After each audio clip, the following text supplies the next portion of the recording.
이렇게 감사함으로 하나님의 은혜로 다니게 된 커티스 음악원이지만 어린 나이에 부모님의 돌봄 없이 혼자서 유학 생활을 하기에는 굉장히 어려움이 많았을 것 같아요. 그런데 학교에 못 다니게 될 상황까지 있었다면서요? 네, 처음에는 커티스 가서 되게 좋아했는데 얼마 안 지나서 되게 위험했던 상황이 하나 발생했었어요. 제가 가서는 어렸기 때문에 나이가 홈스테이를 해야만 했는데 만 17세가 되면 기숙사를 갈 수 있고 그것보다 어리면 홈스테이를 꼭 해야 했었어요. 그래서 홈스테이 할 집을 가정집을 하나 구해서 저랑 같이 지내게 된 룸메랑 같이 잘 살고 있었는데 어느 날 누가 초인종을 누르더라고요. 그래서 룸메가 나가보니 생판 모르는 백인 남자분이 누구를 찾더라고요. 그래서 얘기를 들어보니까 제가 지내던 집의 아주머니의 아드님을 찾고 계셨던 것 같아요. 근데 그 남자분이 생각하기에는 나이 또래가 비슷할 테니 제 룸메가 그 아드님이라고 착각을 한 모양이에요. 갑자기 뭐라 하다가 경찰을 부르겠다 하더라고요. 저랑 룸메는 이제 수업 가려고 아침 일찍 일어나서 준비를 하는데 경찰을 부르겠다니 수업을 못 가게 된 거죠. 그래서 어쩔 수 없이 선생님한테 수업을 못 갈 것 같다. 그래서 사유를 얘기를 해야 된다. 항상 저희는 학교를 수업을 빼면은 그때 그냥 아프다고 그렇게 얘기를 했는데 학교 입장에서는 이게 수상한 거죠. 제가 혼자 아팠으면은 혼자 수업 안 가면 됐는데 같이 사는 애 둘이 같은 수업을 동시에 같은 날 안 왔다 보니 의심스러운 거죠. 학교가. 그래서 학교에서 이제 좀 조사를 해서 밝혀냈죠. 여기 경찰이 그렇게 듣는데 제 룸메를 붙잡고 캐물었대요. 학교가. 그러니까 정확히 무슨 일이 있었냐. 그래서 룸메가 이제 어쩔 수 없이 얘기를 했나 봐요. 이제 경찰이 온다 하니까 어떻게 뭐 갈 수가 없었다. 그러니까 이제 학교에서는 어린 아이들의 인권을 중요시하는 나라이기에 이제 난리가 난 거죠. 그래서 조사를 해보니 그 집안 아드님이 어떤 마약 거래랑 연관이 있을 수도 있다고 하더라고요. 그래서 학교가 판단하기에 그 집은 위험하다. 당장 짐 싸서 나와라. 이렇게 해서 강제로 저랑 제 룸메 친구를 뺐어요. 빼고 학교에서 좀 많이 먼 허름한 호텔을 잡아주더라고요. 그때 마침 저희 엄마도 와 계셨는데 저희 엄마는 완전 어리둥절 하셨죠. 같이 지내다 저 홈스테이 집에 있다가 갑자기 호텔로 가라니까 저희 엄마는 영문도 모른 채 그냥 저희 데리고 호텔로 가셨던 기억이 나요. 그 호텔 바로 앞이 노숙자들 무료 급식소였는데요. 노숙자들이 많이 밀집된 지역이다 보니까 사람이 밤 9시 이후에는 잘 안 다녀요. 노숙자들 밤에 싸우는 소리, 건너편에서는 총 싸움도 나고 막 칼부림도 나고 하니까 진짜 위험한 동네였어요. 근데 저랑 룸메는 학교 수업 끝나고 오케스트라 끝나고 걸어서 그 호텔로 오면 밤 10시는 기본으로 넘으니까 되게 위험했어요. 근데 학교도 그걸 알고 있으니까 이렇게 계속 살 수는 없다. 그냥 너네 나라로 돌아가라. 이렇게 얘기를 하더라고요. 그게 무슨 소리냐 했더니 지금은 돌아가고 2년 후에 기숙사를 들어갈 수 있는 나이가 돼서 다시 또 와라 이렇게 얘기를 하더라고요.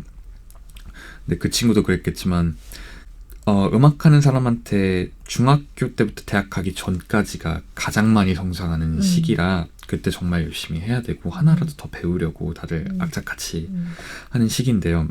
그런 시기에 한국으로 돌아가면은 저는 한국에서 배울 선생님도 없고 여기 다른 학교에서는 앙상블이나 오케스트라 하면서 이제 실력하는 법도 배우는데 저는 그런 것도 배우지 못하고 그렇게 되니까 저는 절대 돌아갈 수 없었죠. 저희 엄마도 굉장히 어이없어 하시고 그래서 강하게 항의를 했어요. 학교에다가. 근데 학교가 조금 고집이 있는 분들이셨는데 안 된다. 절대 안 된다. 돌아가야 한다. 다 너네를 위해서 하는 얘기다. 그렇게 얘기를 하시더라고요. 물론 학교가 어떤 뜻으로 저희한테 그렇게 얘기를 했는지 저도 너무 잘 알지만 다른 가능성들을 조금만 고려해 줬다면 어떨까 이런 생각을 하더라고요. 그래서 제가 다른 홈스테이를 알아볼 수는 없냐 했더니 절대 안 된대요. 아니면 기숙사를 조금 일찍 갈 수는 없냐 했더니 안 된대요. 그래서 이걸 진짜 어떻게 해야 되지? 그렇게 한 3일을 매일매일 찾아가서 했는데 절대 안 된다. 절대 안 된다. 얘기를 하더라고요. 네. 그래서 제가 저희 교회, 제가 한국에서 다니던 교회 목사님한테 이 사실을 알렸더니 다 기도해 주시겠다고. 그래서 저도 간절히 기도를 했죠. 하나님이 되게 힘들게 왔는데 다시 돌아가서 아무것도 못하게 생겼다. 어떻게 하면 좋을까요? 이렇게 제가 기도를 해서 그냥 어떻게 하면 좋아요? 이렇게 한 거죠. 뭔가를 해달라고 하지도 않았고 맞아요. 그냥 너무 막막하니까 그냥 그렇게 했는데 정말 응답을 해주셨어요. 다음날 다시 학교로 돌아가니 제가 다시 얘기했어요. 홈스테이 한 번만 생각해 주시면 안 돼요? 이렇게 했더니 알겠다. 그러면은 대신 조건이 있다. 학교에서 걸어서 3분 거리에 있어야 되고 삼시세끼 다 줘야 되는 집이어야 되고 내가 학교를 갈 때 그리고 학교에서 돌아올 때 픽업을 해줘야 되는 집이어야 한다. 그런 집이 가능해요? 없죠. 예, 없죠. 홈페이지에 올라와 있는 몇 안 되는 홈스테이 집들은 학교에서 좀 많이 멀고 제가 전에 다니던 홈스테이도 되게 운 좋게 찾은 거였거든요. 근데 홈페이지에 올라와 있는 것도 아니고 그 유일한 방법은 이제 그냥 모든 집을 문 두드려. 네, 그렇죠. 다 두들겨야 하는데 예. 그래서 저희 엄마가 진짜 그걸 하셨어요. 제가 그래서 엄마한테 참 감사한 게 지금도 되게 추운 겨울이었는데 그때 정말 모든 집, 동네에 있는 모든 집을 다 두들기시면서 제가 누구고 어디서 커티스에서 공부하고 있는데 지금 돌아가게 생겼다. 좀 도와달라고. 혹시 홈스테이 하실 생각이 있냐. 이렇게 모든 집을 다 방문해서 그렇게 하셨던 거예요. 그래서 이렇게 한참 엄마도 하루 종일 이틀 동안 돌아다니셨어요. 그렇게 돌아다니시다가 운 좋게 어떤 정말 좋으신 흑인 부부 집을 마주쳤는데 그분들이 이제 저를 한번 볼 수 있냐 이렇게 얘기를 잘 듣더니 그렇게 얘기를 하시더라고요. 그래서 제가 가서 이런저런 얘기를 해보고 커티스 다니고 첼로 하고 있다니까 되게 좋아하시더라고요. 그러니까 클래식 애호가이시고 이사도 거기 커티스가 있기 때문에 굴러 오셨대요. 정말? 왜냐면 저희 학교에서 연주를 많이 하니까 그거 보러 다니려고. 그래서 그분들도 너무 좋다고 또 홈스테이 가디언이라 하죠. 저희 임시 보호자가 되면은 학교에서 하는 모든 공연을 그냥 무료로 보러 올 수 있으니까. 그래서 했더니 너무 좋다. 자기는 언제든지 받아줄 생각이 있으니 당장 와라 이렇게 얘기를 해주시더라고요. 그 까다로운 조건을. 맞아요. 다 충족시키는 모든 집이었어요. 그 후로 제 밥도 가서 5kg가 쪘어요. 제가 밥을 너무 맛있게 잘해주셔서 하고 맨날 픽업 다 해주시고 가끔은 뉴욕으로 왔다 갔다 레슨도 가야 했는데 차로 2시간 반이 걸려요. 그것도 다 픽업 왕복 5시간 다 해주시고. 그건 부모님도 정말 하기 힘든 일인데요. 그렇죠. 해주시고 그래서 참 감사한 분들이랑 순간이 많았던 경험이었던 것 같아요. 운이 좋았다고 했지만 정말 은혜네요. 정말. 은혜예요. 정말 하나님이 도와주신 거고 또 저희 엄마한테도 전에는 솔직히 사춘기 때는 엄마랑 트러블이 좀 많았고 엄마가 잘 되라고 하셨던 잔소리들도 다 저한테는 좀 그냥 별로 좋은 말로 안 들렸었죠 그때는. 근데 엄마 사랑이 진짜 맞나? 막 엄마가 진짜 날 사랑하는 게 맞나? 막 이렇게도 생각을 하곤 했는데 정말 사춘기네요. 네.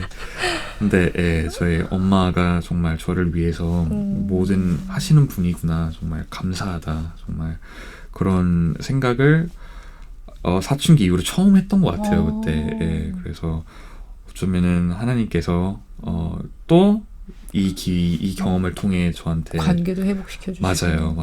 관계도 회복시켜주시고 얼마나 거기서 공부하는 시간이 얼마나 귀한지 그래서 제가 더 열심히 가 있는 동안은 정말 열심히 할 수 있게 동기부여를 해주셨고 전 홈스테이보다 더 좋은 집을 구해주셨고 또 거기 학교 임원들 그때 같이 안 된다 하셨던 분들이랑 또 이번 기회로 되게 친해졌어요. 아. 그래서 학교 생활도 되게 수월해졌던 것 같아요. 그래서 역시 하나님은 다 뜻이 있으시구나. 정말. 예, 정말 든든하다. 와. 정말 그런 생각이 들었던 순간이었던 네. 것 같습니다. 와, 정말 하나님께서 허락하신 일에는 또 하나님께서 함께 하시는 한 불가능은 없다. 정말 네. 그 힘든 것처럼 보였던 일이 정말 더 은혜의 일이 되었던 경험. 정말 감사한 일입니다. 음악 봉사를 많이 하신다고 들었어요. 봉사를 뭐 하고 싶다고는 생각은 뭐 많은 사람들이 갖고는 있지만 그걸 사실 어떻게 봉사해야 될지를 몰라서 또 생각만으로 끝나는 경우도 많잖아요. 근데 또 어떤 계기로 봉사를 하게 되셨고 또 주로 누구에게 또 어디에서 봉사를 하시나요? 저는 되게 운이 좋은 사람이라 생각을 합니다. 제 주변에 좋은 분들이 아주 많이 계시고 네. 하나같이 마인드가 가진 게 있으면 나누는 걸 되게 좋아하는 분들이 많으세요, 제 주변에. 그래서 그런 맞는 음악가들끼리 같이 봉사하는 걸 되게 좋아하는데 처음 봉사했던 거는 이제 초등학교 5학년 때 마음 맞는 친구 3명이랑 같이 병원에서 서울 적십자병원에서 같이 연주를 했던 기억이 있어요. 정말 어려서 네. 얼마나 예뻤을까요? 그때는 그냥 연주가 재밌고 연주 그냥 같이 호흡 맞추는 게 재밌으니까 그냥 어떤 연주 기회라도 저는 그냥 재밌게 했었죠. 그냥 게다가 또 혼자가 아니라 친구들이랑 같이 한다니까 신이 나가지고 네. 가서 막 신나게 연주를 했는데 거기 계신 분들은 이제 좀 어디가 불편하시거나 좀 많이 아프신 환자분들이셨는데 공연이 끝나고 되게 좋아하시더라고요. 근데 그중 한 분이 저한테 오시더니 너무 잘 들었더라고. 너무 잘 들었다 이렇게 얘기를 하시고 나중에 사연을 들어보니까 좀 암으로 많이 편찮으신 분이셨대요. 근데 그분이 저한테 듣는 동안에 정말 시간이 멈춘 것 같았다. 너무 마법 같은 순간이었다. 아픔도 있고. 네, 너무 감사하다. 이렇게 해서 제 눈을 보면서 그렇게 얘기를 하시는데 그때 정말 단어 보람차다 할 때 보람이 무슨 뜻인지를 정말 알겠더라고요. 되게 뭉클하기도 했고 오히려 저는 봉사를 하러 제가 왔는데 오히려 뭔가 제가 더 힐링을 하는 것 같고 제가 더 보람찬 것 같고 가슴 따뜻해지고 네, 그래서 정말 봉사 연주라는 거는 정말 좋은 거구나 이런 생각을 하게 되었어요. 그래서 그 후로 기회가 있을 때마다 계속 했던 것 같아요. 비올리스트 리처드 용지온일 씨가 만든 안녕 오케스트라라는 오케스트라가 있어요. 그 오케스트라는 용지온일처럼 다문화 가정에서 자랐거나 아니면은 입양이 되었거나 아니면은 무슨 사연이 있어서 많이 심적으로 많이 불안한 애들이거나 생계를 유지하기 너무 힘든 아이들이 모여서 음악으로 소통하는 오케스트라인데요. 그 아이들과 같이 콜라보하고 같이 놀기도 하고 같이 코칭도 해주고 제가 이야기도 많이 하고 그랬었어요. 그 외에도 미국에서는 이제 고아원에 가보니까 별별 아이들이 다 있더라고요. 사람이랑 말을 아예 안 하는 사람도 있고 아이들도 있고 너무 우울해서 손목을 딱 걷었는데 다 칼자국이 너무 많은 아이들도 있고 태어날 때부터 엄마 아빠가 없이 자란 아이들이 되게 충격받았던 게 뭐냐면은 엄마 아빠가 없어서 슬프지 않냐라는 질문, 제가 물어본 건 아니지만 질문에 그게 어떤 감정인지 모른다라고 경험이 없어서. 예, 그게 무슨 느낌인지 모른다고 대답하는 게 너무 마음이 아프더라고요. 제가 어떤 아이들은 너무 난폭하기도 했고 어떤 아이들은 저랑 비슷한 나이 또래였어요. 근데 오히려 걔네가 너무 성숙한 거예요, 저보다도. 그런 아이들을 만났는데 거기서 느낀 게 분명 음악을 연주하기 전까지는 이러이러한 사연들이 있는 아이였는데 음악을 연주하고 나니까 그냥 모두가 하나같이 다 웃고 있는 거예요. 웃고 있고 그 모습을 보는데 음악의 힘은 대단하구나 이 생각이 들더라고요. 또 그 후에 또 한국에서 미국에서 루게릭병 환자들이랑 같이 콜라보를 한 적이 있어요. 루게릭병만을 전문적으로 다루는 의료 시설이 있는데 거기 학교랑 되게 가까워요. 거기서 이제 그분들이 커티스 공연을 보러 오시더라고요. 되게 음악을 좋아하세요. 근데 본인들도 음악을 배우고 싶었다. 근데 알다시피 이렇기 때문에 배우지 못한다라는 걸 되게 농담처럼 얘기를 저한테 하시는데 저는 그게 농담처럼 안 들리더라고요. 그래서 어떻게 하면 이분들이랑 같이 음악적으로 교류를 할 수 있을까 해서 학교한테 도움을 요청을 했었어요. 거기서 생각해낸 곳이 마음 맞는 친구들 몇 명을 같이 모아서 같이 예술 활동을 하는 거였는데 어떻게 했냐면은 아이들한테는 그림을 그리라고 하고 루게릭병 환자들한테는 이제 기계로 말을 하니까 그걸로 가사를 붙여서 저희가 약간 영화에 보면 약간 배경음악 분위기만 약간 슥 주는 음악들을 저희가 직접 만들어서 거기서 약간 시 낭독하듯이 그렇게 시를 만들고 음악을 듣고 시를 만들고 낭독하는 것도 했었고 음악을 듣고 그림을 그리거나 음악을 듣고 음표에 맞춰서 가사를 붙이는 친구들도 있더라고요. 그렇게 창작 활동을 많이 했었어요. 그 외에도 한국 와서도 다른 어려운 친구들이랑 같이 콜라보도 많이 했고 코칭도 많이 했고 그렇게 했는데 거기서 느낀 게 정말 모두가 사실은 다 행복할 수 있는 자격이 있는데 정말 이렇게 음악을 통해서 그런 거를 제가 할 수 있다는 게 되게 감사하더라고요. 되게 감사하고 사실 어려운 게 아닌데 음악가가 살아있는 한 그 사람이 연주를 영원히 할 수 있잖아요. 죽기 전까지 계속 할 수 있잖아요. 근데 단순히 형편이 안 된다고 티켓이 비싸서 아니면은 한 번도 그런 환경에 노출된 적이 없어서 음악을 듣지 못하고 힘들어하고 되게 우울해하는 사람들이 되게 마음이 아프더라고요. 그래서 이거를 제가 봉사했던 경험을 기억하고 이런 취지를 잊지 않고 최대한 많은 사람들에게 행복을 전하려고 해요. 음악을 통해서.